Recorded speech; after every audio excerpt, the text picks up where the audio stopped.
Hello and good morning, dear students. Welcome to all of you for this online lecture session. I am Miss Sonam Pawar and today we have continued our subject of human resource management. And today's lecture we have discussed the concept of fringe benefits. Okay, in today's lecture we have discussed the concept of fringe benefits. आपण या ठिकाणी human resource management या सब्जेक्टचा study करीत आहोत आणि आजच्या लेक्चर्समध्ये ही जी fringe benefits concept आहे ती नक्की काय आहे, मग त्याचे मीनिंग, त्याचे डेफिनेशन्स, त्याचे टाईप्स आणि फ्रिंज बेनिफिट्स एम्प्लॉईजना कशासाठी प्रोव्हाइड केले पाहिजे, ओके, त्याचे जे काही ऑब्जेक्टिव्ज आहेत ते देखील आपण या ठिकाणी डिस्कस करणार आहोत. Firstly let's see meaning of fringe benefits. Fringe benefits means management is concerned with attracting and retaining employees whose performance meets organizational requirements. While incentives are given to specific employees, fringe benefits are available to all the employees depending upon their membership in the organization. The term fringe benefits refers to the extra benefits given to the employees in addition to wages or salary. Firstly तुम्हाला माहितीच आहे की आपण human resource management या सब्जेक्टचा study करीत आहोत. या सब्जेक्टमध्ये ऑल ओव्हर फोकस हा ह्युमन रिसोर्सवरती केलेला आहे, कारण की कोणतीही कंपनी असो, कोणतेही ऑर्गनायझेशन असो, त्या ऑर्गनायझेशनमधील मेन असेट कोणते, ते म्हणजे ह्युमन रिसोर्स म्हणजे वर्कर्स किंवा एम्प्लॉईज. मग या ह्युमन रिसोर्सचे योग्य त्या प्रकारे मॅनेजमेंट करणे आवश्यक आहे, कारण की त्या ऑर्गनायझेशनमध्ये एम्प्लॉईची खूप मोठ्या प्रमाणात गरज असते. मग असा एम्प्लॉईज मिळविणे, ओके, तो टिकविणे, त्याचं योग्य त्या प्रकारे सिलेक्शन करणे, त्याची डेव्हलपमेंट करणे, त्याला वेगवेगळ्या करिअर ऑपॉर्च्युनिटीज ओके प्रोव्हाइड करणे, त्याचबरोबर ते जे काही काम करतात त्या कामाचा मोबदला म्हणून त्याला त्याचे रेम्युनरेशन पेड करणे, अशा अनेक गोष्टींचे योग्य त्या प्रकारचे मॅनेजमेंट या ह्युमन रिसोर्स मॅनेजमेंटमध्ये केले जाते. तर प्रिव्हियस लेक्चर्समध्ये आपण ऑलरेडी एम्प्लॉईजना प्रोत्साहित करण्यासाठी जे प्लान्स ओके तयार केले जातात आणि त्या प्लान्सच्या आधारे त्या एम्प्लॉईजना ओके काम करण्यासाठी मोटिवेट करण्यासाठी काही बेनिफिट्स प्रोव्हाइड केले जातात. ओके, वेगवेगळे इन्सेंटिव्स प्लान्स ओके आपण प्रिव्हियस लेक्चर्समध्ये ऑलरेडी डिस्कस केले आहे की त्याच्या माध्यमातून एम्प्लॉईजना त्यांच्या रिझल्टनुसार ओके त्यांचा जो काही परफॉर्मन्स आहे त्या परफॉर्मन्सच्या रिझल्टनुसार त्याच्या बेसिसवरती कशा प्रकारे त्यांना प्रीमियम किंवा बोनस किंवा प्रॉफिट शेअरिंग ओके कसा शेअर केला जातो यांचे आपण ऑलरेडी डिस्कशन केलं आहे. पण त्याचबरोबर ज्याप्रमाणे एम्प्लॉईजना मोटिवेट करण्यासाठी ओके त्यांना काम करण्यासाठी प्रोत्साहित करण्यासाठी जेव्हा इन्सेंटिव्ह प्लान्स ओके तयार केले जातात, ती स्कीम्स ठरवली जाते, त्यानुसारच आणखीन एम्प्लॉईजना ऑर्गनायझेशनकडे ॲट्रॅक्ट करण्यासाठी त्यांना मोटिवेट करण्यासाठी देखील हे फ्रिंज बेनिफिट्स ओके एम्प्लॉईजना प्रत्येक कंपनी प्रत्येक ऑर्गनायझेशन ही प्रोव्हाइड करीत असते. And the term fringe benefits refers to the extra benefits given to the employees in addition to wages or salaries. आणि फ्रिंज बेनिफिट्स म्हणजे नक्की काय, आता एम्प्लॉई जो काम करतो त्या कामाचा मोबदला तर त्याला दिला जातो, मग ते वेजेसच्या स्वरूपात किंवा सॅलरीच्या स्वरूपात त्याला मिळत असतो. परंतु वेजेस किंवा सॅलरीच्या सोबत जो एक्स्ट्रा बेनिफिट्स एम्प्लॉईजला मिळत असतो ओके त्यालाच फ्रिंज बेनिफिट्स असे म्हटले जाते. And management is concern with attracting and retaining employees whose performance meets organizational requirements. तर फ्रिंज बेनिफिट्स हा असा फायदा आहे जो एम्प्लॉईजना त्यांच्या सॅलरी व्यतिरिक्त दिला जातो आणि असा बेनिफिट्स हा एम्प्लॉई व त्यांच्या फॅमिलीसाठी खूप व्हॅल्युबल असतो. ओके, एम्प्लॉईची जी काही फॅमिली असेल आणि एम्प्लॉई या दोघांसाठी देखील हा फ्रिंज बेनिफिट्स अत्यंत इम्पॉर्टंट आहे, तो व्हॅल्युबल आहे, तो एक अनमोल आहे. कारण की जे एम्प्लॉईज एक्सलंट परफॉर्मन्स करतात आणि एक्सलंट परफॉर्मन्सच्या द्वारे त्या ऑर्गनायझेशनची जी काही ऑब्जेक्टिव्ज असतील, त्या ऑर्गनायझेशनचे जे एम्स असतील ते अचीव करण्यासाठी या ठिकाणी कॉन्ट्रीब्युशन देत असतात. मग अशा एम्प्लॉईजना मॅनेजमेंट काय करते, असे वेगवेगळे फ्रिंज बेनिफिट्सच्या माध्यमातून बेनिफिट्स प्रोव्हाइड करीत असते. कारण असे एफिशियंट वर्कर्स ऑर्गनायझेशनमध्ये असे benefits okay fringe benefits organisation एम्प्लॉईजना का प्रोव्हाइड करीत असते? कारण असे इफिशियंट वर्कर्स ऑर्गनायझेशनमध्ये टिकवून ठेवण्यासाठी व ऑर्गनायझेशनकडे त्यांना ॲट्रॅक्ट करता यावे, त्यांना आकर्षित करण्यासाठी एम्प्लॉईजना हे फ्रिंज बेनिफिट्स दिले जातात. फ्रिंज बेनिफिट्स हे असे बेनिफिट्स आहेत जे एम्प्लॉईजना त्यांना दिले जाणाऱ्या वेजेस किंवा सॅलरीच्या व्यतिरिक्त दिले जाणारे अतिरिक्त एक्स्ट्राचे बेनिफिट्स आहेत. आणि फ्रिंज बेनिफिट्समध्ये अनेक बेनिफिट्स हे इन्क्लूड असतात, like housing, transportation, subsidies meals, medical care, paid holidays and the like. तर अशा प्रकारचे बेनिफिट्स हे एम्प्लॉईजना ऑर्गनायझेशन प्रोव्हाइड करीत असते. आणि वेजेस आणि सॅलरीच्या व्यतिरिक्त ॲडिशन जे एक्स्ट्रा बेनिफिट्स प्रोव्हाइड केले जातात त्यालाच फ्रिंज बेनिफिट्स असे म्हटले जाते. And as a fringe benefits are provided over and above the regular wages and salaries and augment the earnings of the employees, and they are also known as supplementary compensation and although called fringe benefits. Nearly every organization provides these benefits to its employees and their importance continue to grow, and these benefits do cost a lot of expenditure to the organization. And these major types of fringe benefits include health insurance, retirement plans, and paid time off. Information regarding these benefits is covered in the health insurance, retirement plans, and leave and time off section. And fringe benefits are benefits provided by an employer to an employee, independent contractor or partner, some of which the tax exempt when certain conditions are met. तर अशा प्रकारे हे fringe benefits कोण कोणाला provide करतं? तर जे काही ऑर्गनायझेशन आहे ती ऑर्गनायझेशन जे त्यांचे एम्प्लॉईज असतात त्या एम्प्लॉईजना ऑर्गनायझेशनमध्ये टिकवून ठेवण्यासाठी, त्याचबरोबर त्या ऑर्गनायझेशनकडे आकर्षित करण्यासाठी वेजेस आणि सॅलरीच्या व्यतिरिक्त जे एक्स्ट्रा बेनिफिट्स एम्प्लॉईजना प्रोव्हाइड केले जातात त्यालाच फ्रिंज बेनिफिट्स असे म्हटले जाते. या फ्रिंज बेनिफिट्समध्ये अनेक बेनिफिट्स हे इन्व्हॉल्व आहेत. त्यामध्ये अनेक बेनिफिट्स इन्व्हॉल्व आहेत. त्यामध्ये लाईक हाऊसिंग, ट्रान्सपोर्टेशन, त्याचबरोबर medical care, paid holidays and the so and so. तर अशा प्रकारे हे फ्रिंज बेनिफिट्स आहेत ते एम्प्लॉईजना ऑर्गनायझेशनमध्ये काम करण्यासाठी, ऑर्गनायझेशन जी गोल्स असतील, जी ऑब्जेक्टिव्ह असतील ते आणखीन चांगल्या प्रकारे लवकरात लवकर अचीव करता यावे यासाठी त्या एम्प्लॉईजना मोटिवेट करण्यासाठी आणि त्यांना असे अतिरिक्त एक्स्ट्राचे बेनिफिट्स हे प्रोव्हाइड केले जातात. नाव let's C definitions of fringe benefits. आता अनेक थिंकर्सने या फ्रिंज बेनिफिटचे काही डेफिनेशन्स केले आहेत. मग फर्स्ट डेफिनेशन आहे according to D Belcher. First definition अत्यंत सिम्पल आहे, ती डी बेल्चर यांनी दिलेली आहे. आता डी बेल्चर यांच्या मते नक्की फ्रिंज बेनिफिट्स काय आहे?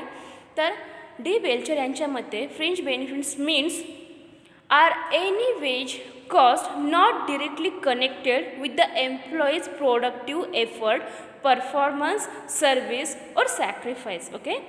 According to D. Belcher, fringe benefits means fringe benefits are any wage cost not directly connected with the employee's productive effort, performance, service और सॅक्रिफाईस. अत्यंत सिम्पल डेफिनेशन डी बेल्चर यांनी केली आहे की फ्रिंज बेनिफिट्स म्हणजे नक्की काय.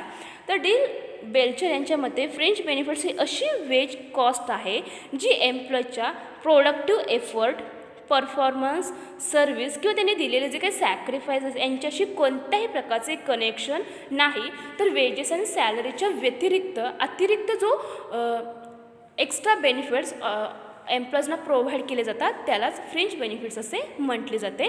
त्यांचा एम्प्लॉईज कशा प्रकारे परफॉर्मन्स करतात, त्यांचा परफॉर्मन्स, त्यांचे एफर्ट्स, त्यांनी कशा प्रकारची सर्व्हिसेस त्या ऑर्गनायझेशनमध्ये दिली आहे, कशी सॅक्रिफाईस केली, या कोणत्याच गोष्टींचे त्याचे डिरेक्टली कनेक्शन येत नाही. आणि एम्प्लॉईजांचे वेजेस किंवा सॅलरीज दिले जातात त्याच्या व्यतिरिक्त एक्स्ट्राचे जे बेनिफिट्स दिले जातात त्यालाच फ्रिंज बेनिफिट्स असे म्हटले जाते. आणि सेकंड डेफिनेशन आहे ते अकॉर्डिंग टू कॉकमन यांची. ओके, सेकंड डेफिनेशन ही कॉकमन या थिंकर्सने दिली आहे. आता कॉकमन यांच्या मते नक्की फ्रिंज बेनिफिट्स काय आहे, तर employees benefits are those benefits which are supplied by an employer to or for the benefit of an employee and which are not in the form of wages, salaries and time rated payments.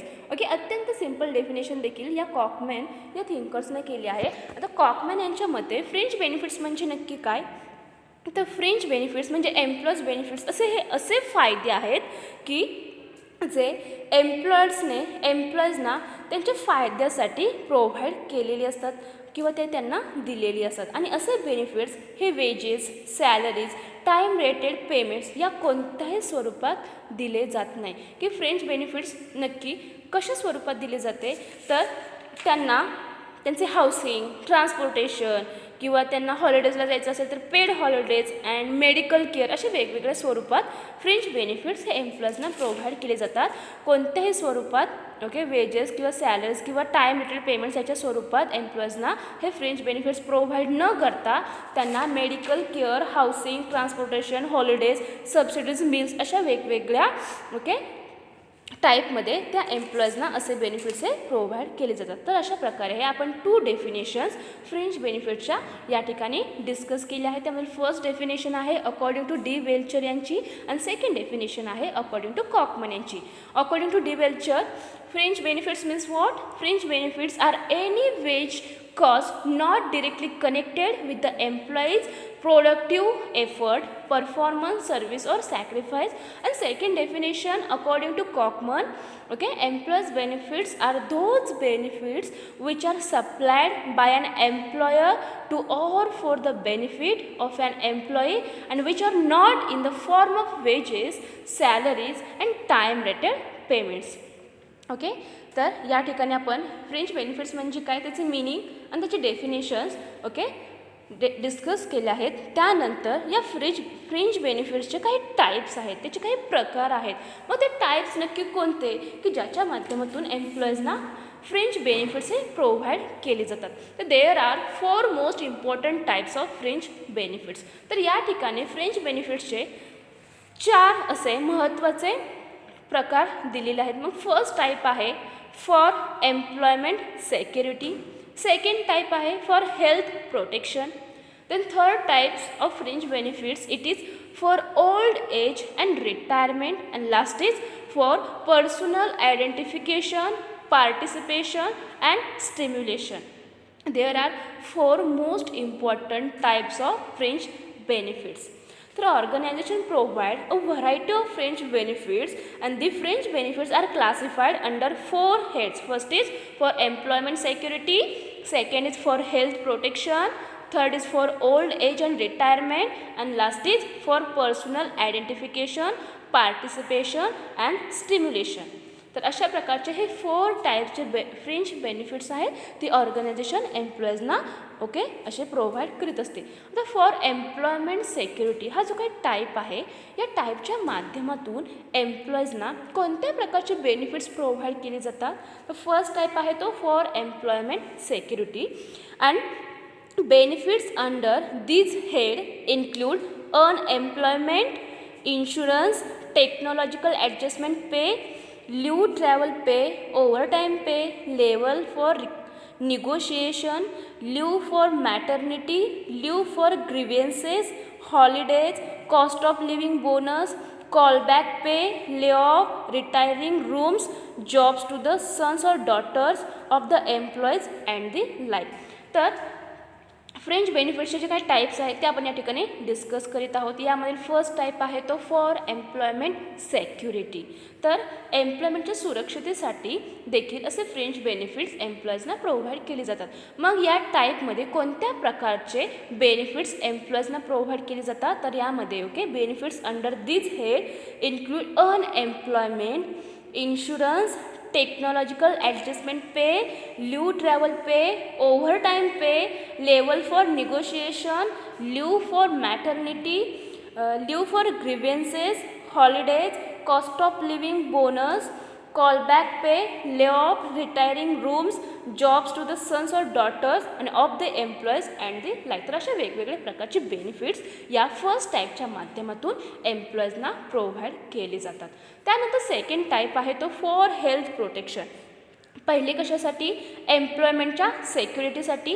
Second आहे for health protection, त्यांचं जे काही आरोग्य आहे त्या आरोग्याच्या संरक्षणासाठी देखील असे फ्रेंच बेनिफिट्स एम्प्लॉईजना प्रोव्हाइड केले जातात. मग फॉर हेल्थ प्रोटेक्शन हा जो काही टाईप आहे याच्या माध्यमातून कोणत्या प्रकारचे बेनिफिट्स एम्प्लॉईजना नक्की प्रोव्हाइड केले जातात?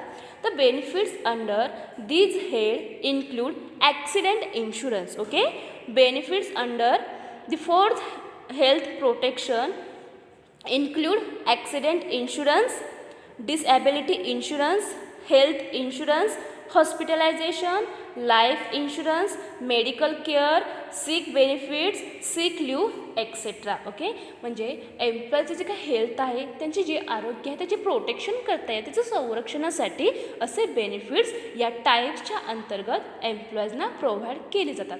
त्यानंतर फ्रेंच बेनिफिट्सचे जे काही टाईप आहे त्यामध्ये थर्ड टाईप तो म्हणजे for old age and retirement.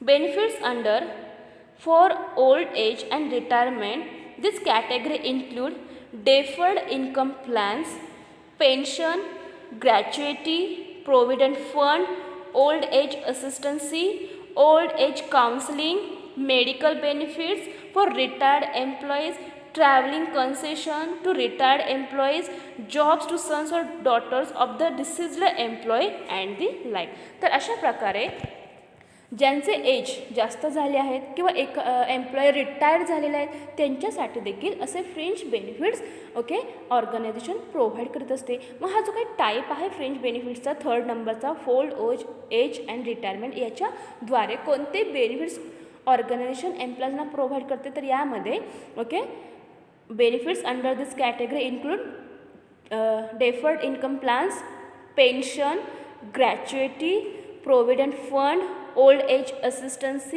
old age counseling, medical benefits for retired employees, traveling concession to retired employees and jobs to sons or daughters of the deceased employee and the like. तर अशा प्रकारचे benefits एम्प्लॉईजना provide केले जातात.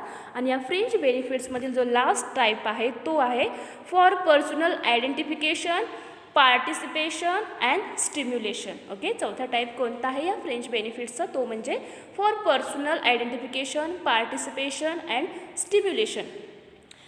दिस category covers the following benefits. First is anniversary awards, attendancy bonus, canteen, cooperative credit societies, educational facilities, beauty parlour services, housing, income tax aid, counselling, quality bonus, recreational programmes, stress counselling, safety measures etcetera etcetera. तर अशा प्रकारचे various benefits या 4 नंबरचा जो काही type आहे for personal identification, participation and stimulation याच्याद्वारे याच्या माध्यमातून एम्प्लॉईजना प्रोव्हाइड केले जातात. तर फ्रेंच बेनिफिट्सचे जे काही टाईप्स आहेत ते फर्स्टली लक्षात घ्या की त्याचे 4 मेन हेड या ठिकाणी दिले आहेत. त्याचे टाईप्सचे प्रकार तुम्हाला दिले आहेत. त्यामध्ये फर्स्ट टाईप आहे फॉर एम्प्लॉयमेंट सेक्युरिटी, सेकंड आहे फॉर हेल्थ प्रोटेक्शन, थर्ड आहे for old age and retirement आणि लास्ट आहे for personal identification, participation and stimulation. अत्यंत इम्पॉर्टंट असे हे टाईप्स आहेत. त्यानंतर हे जे काही फ्रेंच बेनिफिट्स ऑर्गनायझेशन एम्प्लॉईजना प्रोव्हाइड करीत असते, मग ते प्रोव्हाइड का करते, त्याचे ऑब्जेक्टिव्ज कोणते आहेत, त्या ऑर्गनायझेशन नक्की ऑब्जेक्टिव्ज कोणते आहेत, त्याची उद्दिष्टे काय आहेत. तर नाव let's see objectives of French benefits. ऑर्गनायझेशनने एम्प्लॉईजना फ्रेंच बेनिफिट्स कशासाठी प्रोव्हाइड केली पाहिजे, त्याची उद्दिष्टे कोणती आहेत ते आपण आता या ठिकाणी डिस्कस करणार आहोत.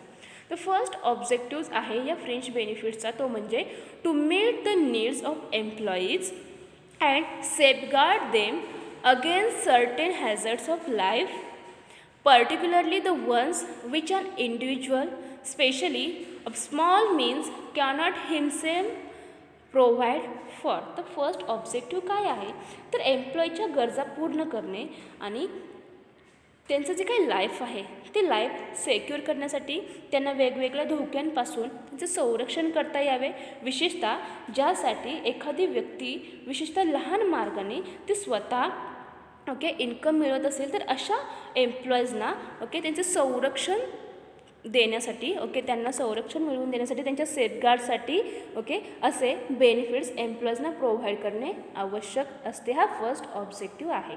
त्यानंतर सेकंड ऑब्जेक्टिव्ह आहे to attract and retain employees.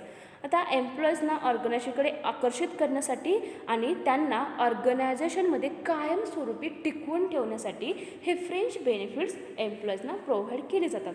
कारण की एम्प्लॉईजना जे काही वेजेस दिले जातात, जे काही त्यांची सॅलरी दिली जाते, त्याच्या व्यतिरिक्त एक्स्ट्रा बेनिफिट्स हे मिळत असतात. आणि एखाद्या एम्प्लॉईजना एक्स्ट्रा बेनिफिट्स मिळत असतील एखाद्या ऑर्गनायझेशनकडून, तर ते काय होणार आहे, त्या ऑर्गनायझेशनमध्ये आणखीन चांगल्या प्रकारचे काम करणारे आणि त्या एम्प्लॉईजनाच त्या ऑर्गनायझेशनमध्ये कायमस्वरूपी टिकवून ठेवण्यासाठी जे इफिशियंट वर्कर्स असतात, जे चांगल्या प्रकारे परफॉर्मन्स करत असतात, त्यांना त्या ऑर्गनायझेशनमध्ये टिकवून ठेवण्यासाठी असे वेगवेगळे बेनिफिट्स एम्प्लॉईजना ऑर्गनायझेशन हे प्रोव्हाइड करीत असते.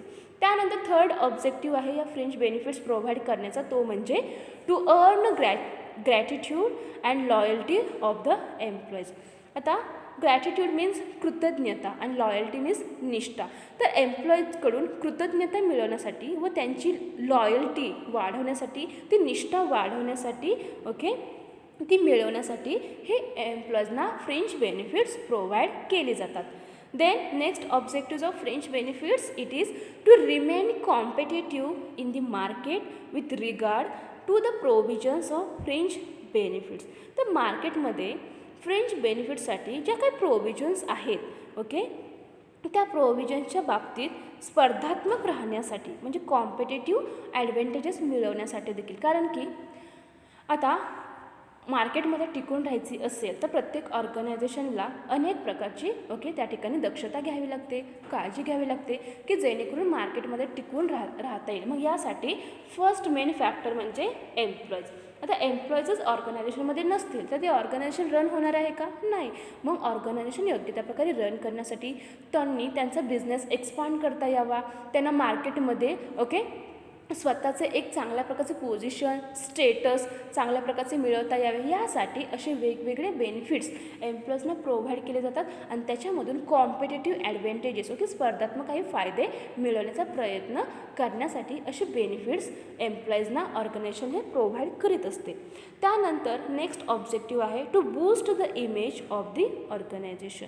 आता ऑर्गनायझेशन आहे, जी काही संस्था आहे जी संघटना आहे, त्याची जी इमेज असेल, त्याची जी काही प्रतिमा असेल ती बूस्ट करायची असेल, म्हणजे मार्केटमध्ये त्या ऑर्गनायझेशनला चांगल्या प्रकारचे स्टेटस मिळवायचे असेल, इंटरनॅशनल लेवलवरती त्याला त्याचा बिझनेस न्यायचा असेल, त्याचबरोबर सोसायटीमध्ये जी ऑर्गनायझेशन आहे त्याचे स्थान उंचवायचे असेल, तर यासाठी हे फ्रेंच बेनिफिट्स एम्प्लॉईजना प्रोव्हाइड केले जातात.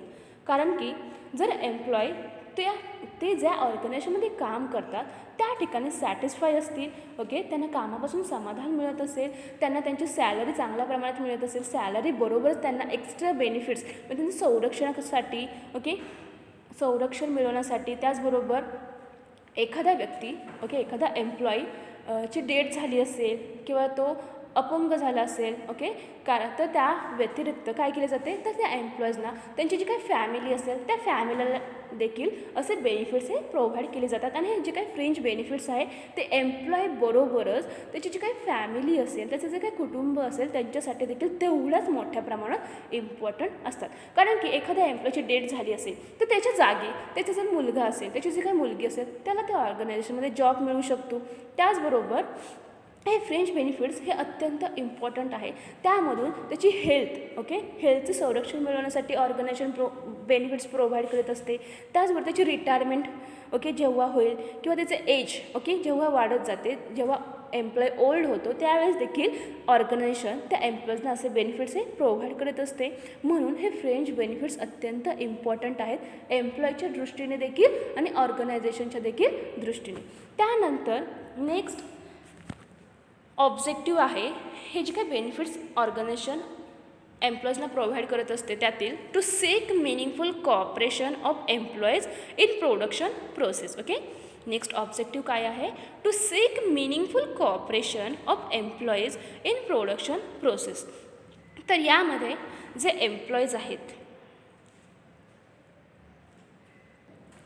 त्या एम्प्लॉईजचे ओके उत्पादन प्रक्रियेत म्हणजे काय प्रोडक्शन प्रोसेस आहे त्या प्रोडक्शन प्रोसेसमध्ये त्या एम्प्लॉईजचे जास्तीत जास्त सहकार्य मिळवता यावे. ओके, कोऑपरेशनची भावना त्या एम्प्लॉईच्या मनामध्ये क्रिएट व्हावी आणि त्यातून त्यांनी त्या ऑर्गनायझेशनची काही प्रोडक्शन प्रोसेस आहे त्याच्यामध्ये सहकार्य करावे आणि या सहकार्य मिळवण्यासाठी असे बेनिफिट्स ऑर्गनायझेशन एम्प्लॉईजना प्रोव्हाइड करीत असते.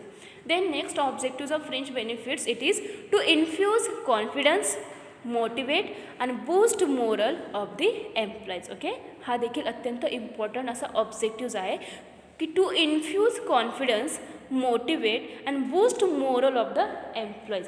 तर जो एम्प्लॉईज आहे त्या एम्प्लॉईचा आत्मविश्वास वाढविणे, ओके, त्याचं कॉन्फिडन्स वाढवणे, त्याचबरोबर त्याला काम करण्यासाठी मोटिवेट करणे, त्याला प्रेरणा देणे आणि त्याचं जे काही मोरल आहे त्याचे मनोबल वाढवणे. ओके, या तिन्ही गोष्टी म्हणजे कॉन्फिडन्स, मोटिवेट आणि मोरल या तिन्ही गोष्टी अत्यंत इम्पॉर्टंट आहे. जर एम्प्लॉईचा ओके मोटिवेशन केली, ओके, त्याला जर काम करण्यासाठी प्रेरणा दिली तर तो चांगल्या प्रकारे परफॉर्मन्स करू शकतो, त्याचे मनोबल चांगल्या प्रकारे असेल, त्याचं कॉन्फिडन्स लेवल हाय असेल तर ते ऑर्गनायझेशनचे काही ऑब्जेक्टिव्ज आहेत ते फुलफिल करण्यासाठी चांगल्या प्रकारची हेल्प त्या ठिकाणी करू शकतो. म्हणून एम्प्लॉईचे कॉन्फिडन्स वाढवण्यासाठी, त्याला मोटिवेट करण्यासाठी आणि त्याचं जे काही मोरल आहे त्याचं जे काही मनोबल आहे ते बूस्ट करण्यासाठी देखील एम्प्लॉईजना अशा प्रकारचे बेनिफिट्स हे प्रोव्हाइड केले जातात. त्यानंतरचा नेक्स्ट ऑब्जेक्टिव्ह आहे to reduce rate of absenteeism and labour turnover. Okay, labour turnover आणि एम्प्लॉईचे जो काही अब्सेंटिझम रेट आहे तो कमी करता यावा यासाठी हे बेनिफिट्स प्रोव्हाइड केले जातात. त्यानंतरचं नेक्स्ट ऑब्जेक्टिव्ज आहेत ते to reduce the influence of trade union. आता तुम्हाला तर माहितीच आहे की संपूर्ण जी काय एम्प्लॉईज आहे त्या कर्मचाऱ्यांचे एक ट्रेड युनियन असते. मग जी काय ट्रेड युनियन आहे ओके ते ट्रेड युनियन काय करत असते? एम्प्लॉईच्या हितासाठी काम करीत असते. जर एम्प्लॉईजना ओके काही अन्याय होत असेल ओके तर ते अन्यायाविरुद्ध लढाई देण्यासाठी हे ट्रेड युनियन चांगल्या प्रकारे काम करीत असते. परंतु जर एम्प्लॉई सॅटिस्फाय असेल ओके त्याला केलेल्या कामाचा मोबदला योग्य प्रकारे मिळत असेल, त्याला वेगवेगळे बेनिफिट्स मिळत असतील तर तो काय होणार आहे? तो समाधानी होणार आहे. आणि याच्यामधून ट्रेड युनियनचा काय करणार? प्रभाव कमी करण्यासाठी की जी काही ट्रेड युनियन आहे त्या ट्रेड युनियन त्या ऑर्गनायझेशनमध्ये कोणत्याही प्रकारचे लक्ष देऊ नये ओके त्यांचा प्रभाव कमी करता यावा यासाठी ओके हे बेनिफिट्स एम्प्लॉईजना प्रोव्हाइड केले जातात. देन नेक्स्ट ऑब्जेक्टिव्ह आहे टू रिड्यूस स्टॅट्युटरी इंटरफेरन्सी. ओके जी काय स्टॅट्युटरी इंटरफेरन्सी आहे म्हणजे वैधानिक जो काही हस्तक्षेप आहे तो हस्तक्षेप कमी करता यावा यासाठी देखील हे फ्रिंज बेनिफिट्स प्रोव्हाइड केली जातात. Then next objective to improve human and industrial relations. आता ऑर्गनायझेशनमध्ये जे ह्युमन रिसोर्स काम करतात ओके त्या ठिकाणी एम्प्लॉईज असतात. मग ते लोअर लेवलचे जे एम्प्लॉईज असतील किंवा मिडल लेवलवरचे किंवा हाय लेवल ते जे काही एम्प्लॉईज आहेत त्यांच्यामधील आपापसातील जे काही रिलेशन्स आहेत ते योग्य त्या प्रकारचे राहावे. त्याचबरोबर इंडस्ट्रियल रिलेशन्स जे औद्योगिक संबंध आहेत ते देखील चांगल्या प्रकारचे मेंटेन व्हावे, ते इम्प्रूव्ह व्हावे ओके त्याच्यामध्ये सुधारणा व्हावी यासाठी देखील हे फ्रिंज बेनिफिट्स प्रोव्हाइड केले जातात. आणि लास्ट अँड मोस्ट इम्पॉर्टंट या फ्रिंज बेनिफिट्स प्रोव्हाइड करण्याचा ऑब्जेक्टिव्ह आहे तो म्हणजे to promote employee welfare and provide qualitative work environment. तर कर्मचाऱ्यांना म्हणजे एम्प्लॉईजना कामामध्ये जास्तीत जास्त रस निर्माण करून देण्यासाठी आणि एम्प्लॉईचे कल्याण ओके त्यांचे वेलफेअर करता यावे आणि त्यांचे वेलफेअर करण्यासाठी प्रोत्साहन देण्यासाठी आणि त्यांनी जे काही काम केलं आहे ओके त्या ठिकाणी क्वालिटेटिव्ह वर्क एन्व्हायरमेंट क्रिएट करता यावे, त्यांना असे क्वालिटेटिव्ह वर्क एन्व्हायरमेंट प्रोव्हाइड करता यावे आणि एम्प्लॉईचे वेलफेअर प्रोमोट करता यावे यासाठी हे एम्प्लॉईजना काय केले जाते, वेगवेगळ्या प्रकारचे बेनिफिट्स हे प्रोव्हाइड केले जाते. आणि त्याचबरोबर जे एम्प्लॉईज आहेत त्या एम्प्लॉईजने प्रत्येक कामामध्ये पुढाकार घ्यावा आणि काम करण्यासाठी प्रोत्साहित व्हावे. तर अशा प्रकारे हे फ्रिंज बेनिफिट्स प्रोव्हाइड करण्याचे ऑब्जेक्टिव्स आहेत. त्यामध्ये फर्स्ट ऑब्जेक्टिव्ह म्हणजे to meet the needs of employees and safeguard them against certain hazards of life, particularly the ones which an individual, especially of small means, cannot himself provide for. Second objective, to attract and retain employees. Third is to earn gratitude and loyalty of the employees. Then to remain competitive in the market with regard to the provisions of fringe benefits. Next is to boost the image of the organization. Then to seek meaningful cooperation of employees in production process. Then to infuse confidence, motivate and boost morale of the employees. Then to reduce rate of absenteeism and labor turnover. Then to reduce the influence of trade unions. Next is to reduce statutory interference. Next is to improve human and industrial relations. And last is to promote employee welfare and provide qualitative work environment. तर अशा प्रकारे आपण आज या ठिकाणी या लेक्चरमध्ये fringe benefits ही concept काय आहे, त्याचे मीनिंग, त्याचे अनेक थिंकर्सने काही डेफिनेशन्स केले आहेत, त्या डेफिनेशन्स, या फ्रिंज बेनिफिट्सचे टाईप्स आणि फ्रिंज बेनिफिट्स ऑर्गनायझेशनने एम्प्लॉईजना कशासाठी प्रोव्हाइड केले पाहिजे त्याचे जे काही ऑब्जेक्टिव्ज आहेत ते डिस्कस केले आहेत. की हे जे काही फ्रिंज बेनिफिट्स आहेत ते कोणाला प्रोव्हाइड केले जातात, तर फर्स्टली जी काही ऑर्गनायझेशन आहे ती ऑर्गनायझेशन, त्या ऑर्गनायझेशनमध्ये जे एम्प्लॉईज काम करतात ओके त्या एम्प्लॉईजना असे बेनिफिट्स प्रोव्हाइड करत असते. आता हे फ्रिंज बेनिफिट्स म्हणजे नक्की काय, तर एम्प्लॉईजना त्यांनी केलेल्या कामाचा जो काही मोबदला मिळतो, जे काही वेजेस दिले जातात, जे काही सॅलरीज मिळत असते ओके त्याच्या व्यतिरिक्त जे एक्स्ट्रा बेनिफिट्स दिले जातात त्यालाच फ्रिंज बेनिफिट्स असे म्हटले जातात. असे फ्रिंज बेनिफिट्स एम्प्लॉईजना कशासाठी प्रोव्हाइड केले जातात, तर जे एम्प्लॉईज आहेत त्या एम्प्लॉईचं संरक्षण व्हावे ओके, त्यांचे प्रोटेक्शन मिळवून देण्यासाठी, ते ज्या ठिकाणी काम करतात ओके त्यांचे क्वालिटेटिव्ह एन्व्हायरमेंट क्रिएट करण्यासाठी, त्याचबरोबर त्यांना मोटिवेट करण्यासाठी, त्यांचे मनोबल वाढवता यावे, त्याचबरोबर ऑर्गनायझेशनला कॉम्पिटेटिव्ह ॲडव्हान्टेजेस मिळवता यावेत आणि मार्केटमध्ये त्या ऑर्गनायझेशनची ओके त्या कंपनीची स्टेटस वाढावे ओके. या अनेक रिझनसाठी हे बेनिफिट्स ऑर्गनायझेशन एम्प्लॉईजना प्रोव्हाइड करीत असते. त्याचबरोबर जी काही प्रोडक्शन प्रोसेस आहे ती प्रोडक्शन प्रोसेस इन्क्रीज व्हावी यासाठी देखील हे बेनिफिट्स एम्प्लॉईजना प्रोव्हाइड केले जातात. मग याचे अनेक टाईप्स आहेत, त्या टाईप्सच्या माध्यमातून ओके जी काही फ्रिंज बेनिफिट्सचे टाईप्स आहेत त्या टाईप्सच्या माध्यमातून वेगवेगळ्या टाईप्सद्वारे वेगवेगळे बेनिफिट्स त्या एम्प्लॉईजना प्रोव्हाइड केले जातात. मग यामध्ये त्या एम्प्लॉईजना सेक्युरिटी मिळवून देण्यासाठी त्या सेक्युरिटीच्या रिलेटेड ऑल बेनिफिट्स प्रोव्हाइड केले जातात, किंवा त्याची हेल्थ असेल ओके ते हेल्थला प्रोटेक्शन मिळवण्यासाठी देखील त्याला त्याचे बेनिफिट्स प्रोव्हाइड केले जातात.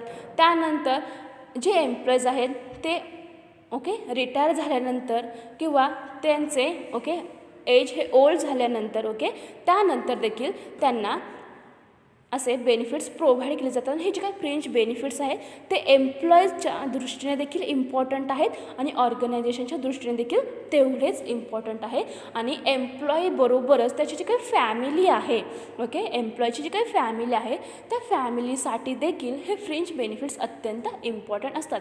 कारण की आता एखादा एम्प्लॉई आहे तो एम्प्लॉई ऑर्गनायझेशनमध्ये काम करत असेल आणि काम करताना त्यांना अनेक मशिनरीज हे यूज करावे लागतात आणि एखाद्या वेळेस काही ॲक्सिडेंट झाला आणि ॲक्सिडेंटच्या वेळेस तर एम्प्लॉईज ओके तर त्याला काही डिसॲबिलिटी झाली असेल तर त्यावेळेस त्या एम्प्लॉईचे जे काही फॅमिलीमधील त्याचा मुलगा असेल त्याची मुलगी असेल ओके त्याला त्या ठिकाणी जॉब मिळू शकते, किंवा एखाद्या एम्प्लॉईची डेथ झाली असेल ओके आफ्टर त्याची डेथ झाल्यानंतर देखील त्यांच्या ओके डॉटरला किंवा सनला त्या ऑर्गनायझेशनमध्ये काम मिळू शकते. म्हणून एम्प्लॉईजला आणि त्या एम्प्लॉईची जी काही फॅमिली असेल त्या फॅमिलीसाठी देखील हे बेनिफिट्स अत्यंत इम्पॉर्टंट असते. त्याचबरोबर या ठिकाणी एम्प्लॉईजना इन्शुरन्स, त्याचे मेडिकल केअर, त्याचे हाऊसिंग, ट्रान्सपोर्टेशन, हॉलिडेज अशा अनेक रिझनसाठी ओके हे बेनिफिट्स त्या एम्प्लॉईजना प्रोव्हाइड केले जातात. तर अशा प्रकारे फ्रिंज बेनिफिट्स ही कन्सेप्ट काय आहे ती आजच्या लेक्चर्समध्ये आपण डिस्कस केलेली आहे की नक्की फ्रिंज बेनिफिट्स काय आहे, त्याचे टाईप्स कोणते आहेत, ते कशासाठी प्रोव्हाइड केले पाहिजे, याची ऑब्जेक्टिव्स कोणते आहेत, हे ऑल कन्सेप्ट आज आपण या ठिकाणी या लेक्चरमध्ये डिस्कस केलेले आहे. Okay, thank you.